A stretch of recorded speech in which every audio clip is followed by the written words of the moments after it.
internautes de Prime News TV Monde, heureuse de vous retrouver encore une fois sur votre émission Santé Environnement, l'émission qui aborde toutes les questions liées à la santé et à l'environnement. De quel thème nous allons débattre aujourd'hui? Aujourd'hui, nous parlerons des maladies enregistrées en période d'examen. Quelle part de responsabilité pour les parents? Et pour en parler, je reçois pour vous Dr Arnold Kunom. Il est médecin généraliste. Bonjour docteur. Bonjour madame. Comment vous allez? Je vais très bien. Merci d'être là encore une fois sur cette émission. Merci. Alors, nous sommes en plein cœur des examens. Les préparatifs ont déjà commencé. Nous avons l'habitude d'enregistrer pendant cette période ou pendant les compositions des enfants qui souffrent souvent des maladies. Est-ce que vous avez eu à faire le même constat une fois? En effet, nous avons déjà rencontré des cas des enfants qui sont en préparation pour les examens 1 mois, 2 mois et qui sont venus à l'hôpital pour des raisons de santé. Voilà. Alors, lorsque vous enregistrez ces cas-là, comment est-ce que vous vous sentez? D'abord, la santé, c'est un outil très important et indispensable pour l'examen. Il faut être en bonne santé, bien réfléchi. Donc, notre priorité, enfin, comme d'habitude, mais pour ces patients-là, il faudra leur donner, enfin, au maximum que possible, la santé, le sourire, la pleine forme pour pouvoir aller. Parce que les examens sont là, il faut composer, il y a aussi le stress. Oui. Nous comprenons très bien. D'accord.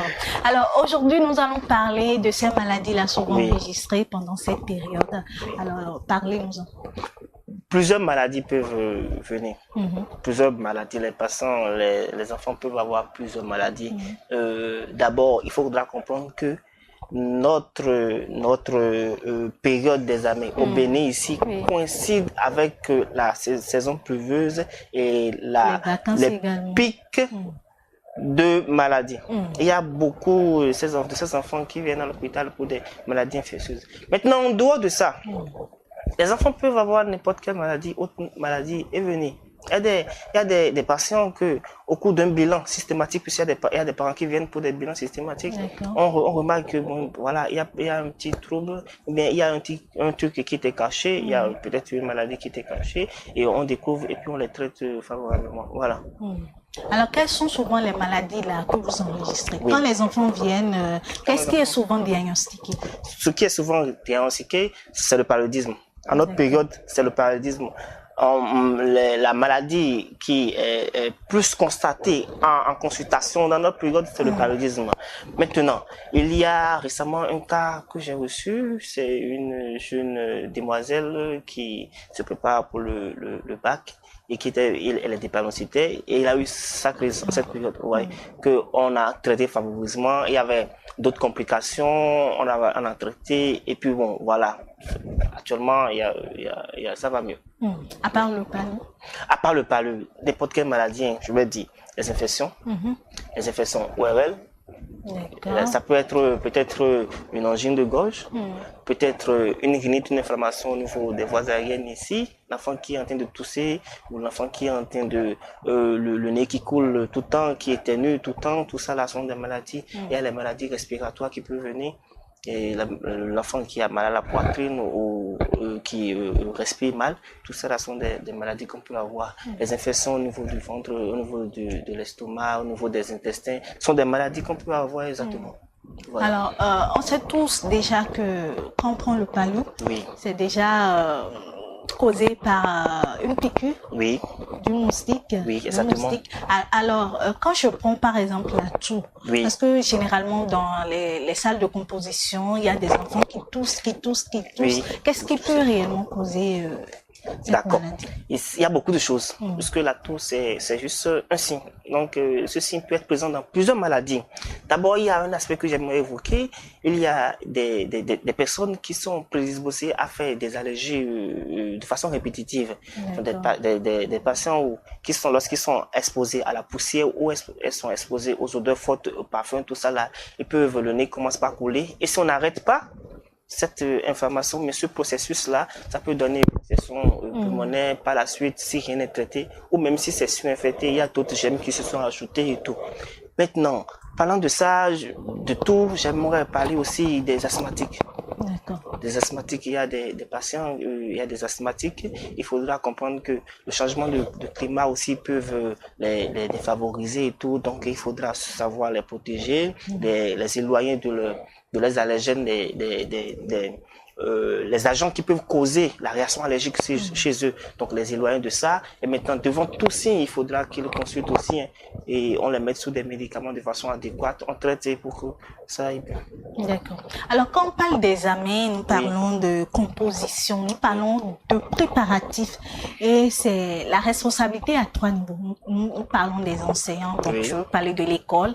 Il y a le rôle des parents. Et puis, il y a les enfants eux-mêmes. Alors, parlons des maladies souvent enregistrées pendant cette période. Quelle est la part de responsabilité des parents, surtout en cette période d'examen? Exactement. Les parents doivent être vigilants et attentifs aux enfants. L'enfant peut négliger ou banaliser un signe. Je sais peut-être parce que c'est celui qui prépare le CP, peut-être il est en train de s'amuser, il a été blessé peut-être en courant et tout, on ne sait pas l'objet qu'il a blessé, lui-même il a négligé, peut-être que c'est un tas de ferraille, tout ça là, on ne sait pas, les enfants qui se promènent dans des flaques d'eau et tout, on ne sait pas là où ils ont préparé, tout ça là. Donc les enfants peuvent négliger ou banaliser ça, mais les parents doivent prêter attention à tout changement, tout changement, que ce soit n'importe quel signe. Peut-être que c'est le corps chaud ou l'enfant devient un peu fatigué de temps en temps, ou récemment il devient un peu plus fatigué, ou carrément on a constaté que l'enfant se plaint de douleur au niveau du ventre, mais il dit de douleur au niveau de la gorge, quand il avale, ça fait mal, ça pique, des trucs comme ça. Il faudrait être attentif. Des maux de tête aussi, de façon banale.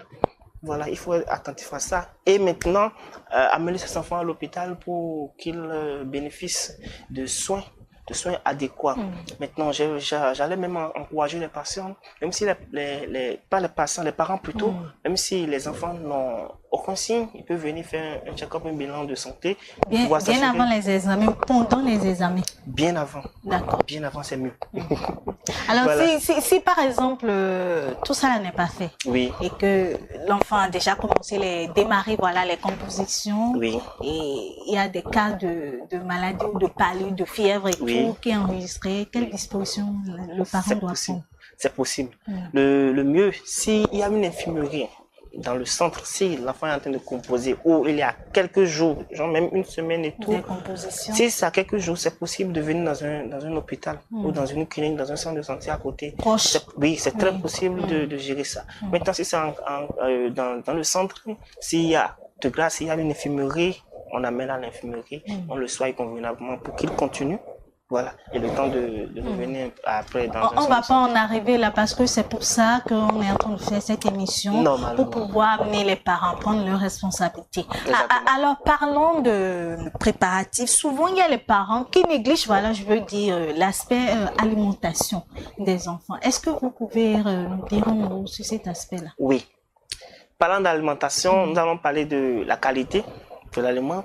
Il faudra que l'aliment soit avec une certaine hygiène, préparé avec une certaine hygiène, l'aliment soit cuit, bien cuit, c'est important. Sinon, il y a des troubles digestifs que ça peut donner après. Qui parle de troubles digestifs, on va parler de diarrhée. L'enfant devient très très fatigué juste parce qu'il a perdu beaucoup d'eau par la diarrhée. Vous avez compris? Donc l'alimentation c'est très important, de veiller à ça. Les repas, il faudra respecter les 3 repas.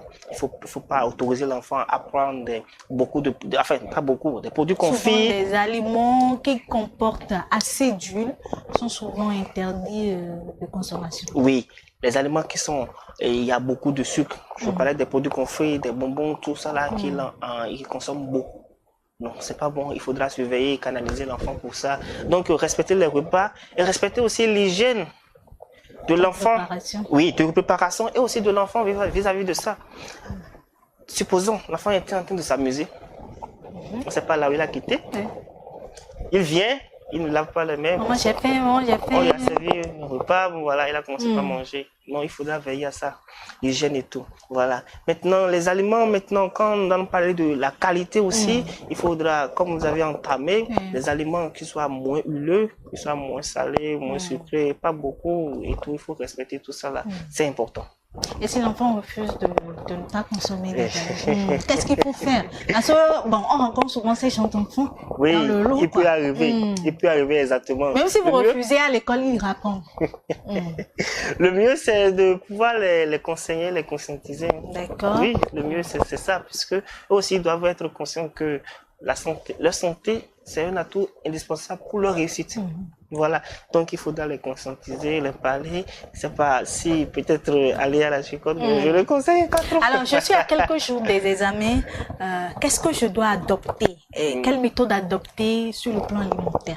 Qu'est-ce qu'il faut faire? Sur le plan alimentaire, je leur conseille d'abord de prendre assez d'eau. Il D'accord. faut être bien hydraté.